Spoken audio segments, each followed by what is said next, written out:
Barra in itself is probably the best it's ever been. Of 4 to 6 foot, perfect rights, 30, 40-second rides or something like that, maybe. And that whole zone is just right hand point after right hand point. Next up in the World Surf League Tour, it's the Corona Open Mexico. I am so stoked about this event. If it's half as good as the Rip Curl Search was 15 years ago, we're in for a great time.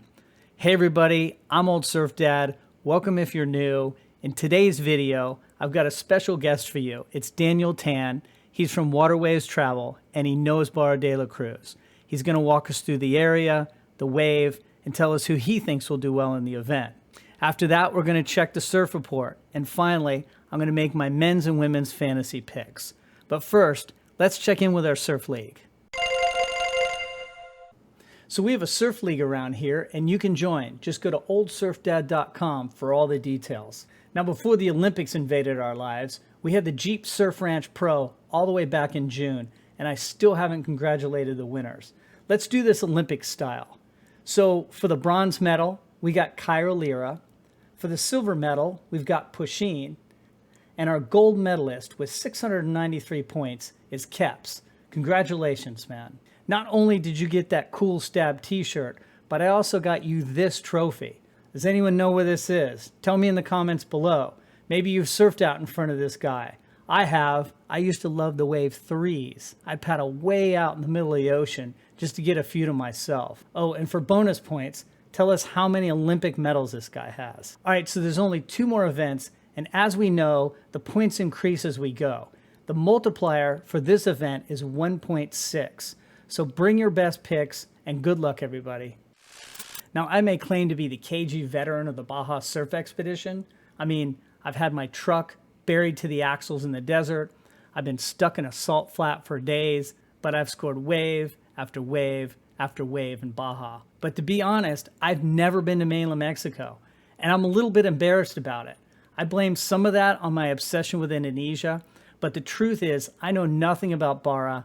I don't know anything about the area, and thank goodness we've got Daniel Tan from Waterways to walk us through it. Take it away, Daniel.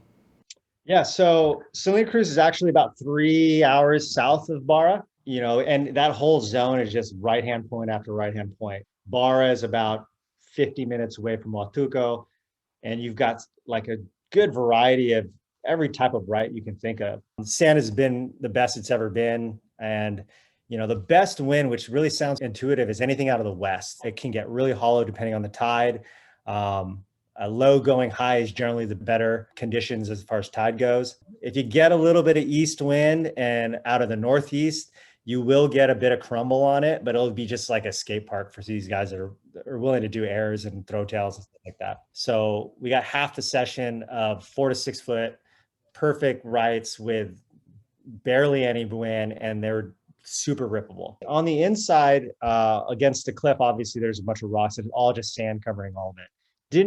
Didn't ever see a rock sticking up in the point or anything like that. So you're looking at mostly all sand bottom.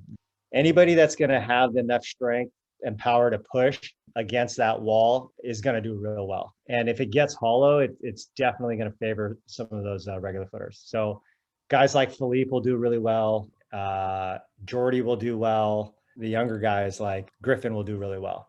On the women's side, you're looking at Steph Gilmore, Carissa, and I think Tyler Wright's going to do real well. Yeah, I mean, it's definitely one of the longer rides that I got to surf. I think my first wave I caught out there was somewhere in that 20, 30 second range. It may seem longer or shorter, but you always forget how long waves are until you realize like your legs are burning, right? It was long enough to where I needed to do the run around. I'd say maybe it's like 300 yards or something like that. As far as from where I came in to where I walked off at the point. I mean, the beach is extremely long. So if you got enough swell, it'll be a really, really long ride. Dang, man, I've been missing out on that mainland Mexico juice. If that stokes you out to travel down to Mexico, well, check it out. A lot of the interview that I did with Daniel could not fit in this preview. So I took those sections and I made a whole nother video. This video has flight information, accommodations, and it's two guys just talking about traveling. Daniel gives some really great travel advice, and I highly recommend it. Check it out in the description below, and you can also find Daniel's contact information. So let's check out the surf report.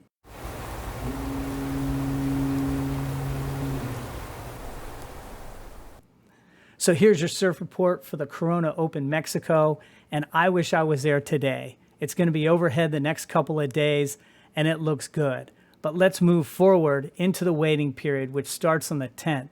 And as you can see, it's pretty small for the first few days of the waiting period. And then it kicks in. It says overhead on Thursday the 12th, and staying that way for a couple of days. And then it gets smaller towards the back end of the waiting period. Now, a lot can change. This is a long-term forecast. I expect the Southern Ocean to give us something, or even perhaps a Chubasco or something. Who knows? We got lucky with the Olympics. Why not a hurricane for Barra? Let's get into the fantasy picks.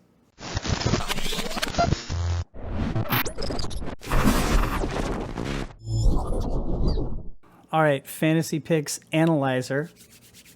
Let's get into it. Starting with the women's. Tier A, Sally Fitzgibbons. Sorry, I'm not going to pick you, Sally. Joanne DeFay, you're going to do well, but guess what? I have Carissa Moore, the Olympic gold medalist. I'm taking her, plus she's going to rip this right-hander. Are you kidding me? Let's go to Tier B. Tier B, Tatiana Weston Webb. I'm not going to choose you, but I might regret that decision. Steph Gilmore. I am going to choose Stephanie Gilmore. She's going to love that long right-hander. She didn't do well in the Olympics, but I don't think that side-on shore, choppy, brown beach break got her excited. But I think this wave is going to get her excited. Caroline Marks, I'm probably going to pick you. But let's go through the list. Tyler Wright, I'm not going to pick you. I haven't seen anything out of Tyler. I looked at her Instagram. Hasn't been updated in weeks. I'm not going to take Tyler. I know she was injured in Australia. Isabella Nichols, she could actually make the top 5, which is insane. She just has to do really well in this event. Is she hungry enough? We'll see. Courtney Conalog is a great choice here. I really like Courtney Conalog. It's between her and Caroline Marks. Keely Andrew, Malia Emanuel, and Bronte McCauley all are going to fight to stay on the WCT. They need this event. I just don't think they're going to do it. I am going to pick Caroline Marks. I feel like she's got so much potential, and she hasn't had a great year. But her backhand on this long right, I think, is a great match. So let's see. All right. So Tier C, Nikki Van Dyke, Sage Erickson, Brisa Hennessy, Macy Callahan, all fighting to get in the WCT next year. They've got a tough road ahead of themselves. Lakey Peterson has been injured, and she's back. And I have a feeling if she's even 80%, she'll do well here. I'm going to take Lakey for this. All right, so there's my women. That wasn't so bad. Tier B's tough. I have to admit, Tier B is difficult. But let's move on to the men. All right, so before I get into my men's picks, I do want to mention that my reselects will be in the comments below. I'll let you guys know who I changed to. Unless there's friendly fire or unless somebody goes out early, I will not change my picks. I like to stick with them. All right, having said that, I was thinking about something Daniel Tan said earlier in the video. He was saying that regular footers, especially when it was hollow, had an advantage. And I didn't think much of it until I looked up the Rip Curl search events back in the day, and every single competitor was a regular foot in the quarterfinals, all 8 of them. So I'm going to read through this list real quick. It's interesting who was in it. B. Durbridge, who is the Olympic coach for the Australian team. Taj Burrow, Kelly Slater, Taylor Knox. They had a heat, and Taylor actually beat Kelly, but Kelly did win the title that year, I think his 8th. That was 2006. And then Andy and Bruce actually had a heat against each other, which was fascinating. And by the way, I watched the whole thing on the WSL Vault. You should check it out. Link in the description. But Andy ended up winning that heat against his brother and eventually winning the entire contest against Taylor Knox in the end. And then the two other regular foots were Dingo and Tim Reyes. And Dingo Morrison, I think a lot of people forget about that guy. He owned Mick and Joel. He grew up with those guys and was the better surfer in even their eyes. And Dingo did really well in early days, and then Mick and Joel just took over. But anyway, I thought it was interesting, the regular foot take. And I would say that I think times have changed in that goofy footers, especially the Brazilians that we have, surf so much better in their backhand. And that is also the reason I took Caroline Marks. All right, that's a lot of explanation. I'm going to jump right into it. Tier A. It's so easy just to take the Brazilians, you guys. But let's start at the bottom. Connor Coffin's going to rip. Jordy still has a knee injury. I'm surprised he's even listed there. Not going to pick him. Kanoa, I think, is going to do well, but I think he'll lose by the time the quarters come around. Griffin is one that I would almost pick here. He's been training at Snapper with Mick Fanning, and I've seen a bunch of clips of him at Trestles, and he is absolutely ripping. He's got strong air game. I think he can win this event just competitively. I just don't think he's as strong as the Brazilians. I'll just say it. So I'm not going to pick him. Morgan Sabilik is interesting. If he had air game, he could win this contest. He's going to rip this place apart. But I'm going to take Italo, power surfer, riding on that gold medal win. He just looks unstoppable. He's so good. It's ridiculous. And then I'm going to take Felipe Toledo. How can you not take Felipe Toledo at a long right? You remember what he did in J-Bay years ago.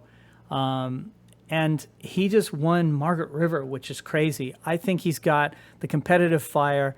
And wait until finals come around. He's going to do well. All right, Tier B. This is the most difficult thing I know it's going to be. I'm going to take Yagadora without even thinking much of it. Frederico Moraes, I'm going to come back to you. Ryan Callanan, why can't you surf to your potential? You are scary good. Adriano's been down in Mexico practicing. I've seen a bunch of barrel shots, but Adriano, I'm not going to pick you. Miguel, Seth, I'm not going to pick you guys. Ethan Ewing, no. And by the way, Julian Wilson's being replaced by Mikey Wright. And there will also be 2 wild cards, which I think they're competing right now in Mexico. And they're all surfers from Mexico. And I think that's a great thing that they're doing to qualify. So there'll be 2 wild cards that are men and 1 wild card that's a woman, just in case you didn't know that. Leonardo, you're a maybe. God, I've gone through this whole list and I haven't picked anybody. I am going to pick Kelly. I don't know. Why not? 15 years later, I think Kelly's playing a little bit of possum.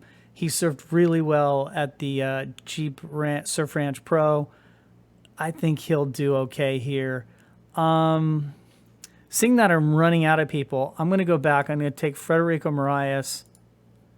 God, do I take Owen Wright with that bronze medal finish? Or do I go risky Ethan Ewing? I'm going to go Ethan Ewing. That's a crazy call. All right, Tier C. Jeremy Flores, no. I'm going to take Jack Robinson. Am I really going to do that? I'm going to take Kolohe first. I think he looked better in the Olympics. He's not 100%, but he's close. And he's a bargain pick at a Tier C. Connor O'Leary, no. Mikey Wright, no. Alex Ribeiro, no. Ace Buchan, I'm sorry, dude. You've had a great career. It's time to retire. Julian Wilson did. I think you should follow him. Wade Carmichael. God, that's an interesting pick. Power surfing Wade Carmichael on that right? No, I'm going to take Jack Robinson. All right, so there you go. There are my men's picks. I don't know how I feel about that. It's so tough right now, especially in this wave. But I can't wait to watch this event. It's going to be insane. Enjoy the event, and good luck with your picks.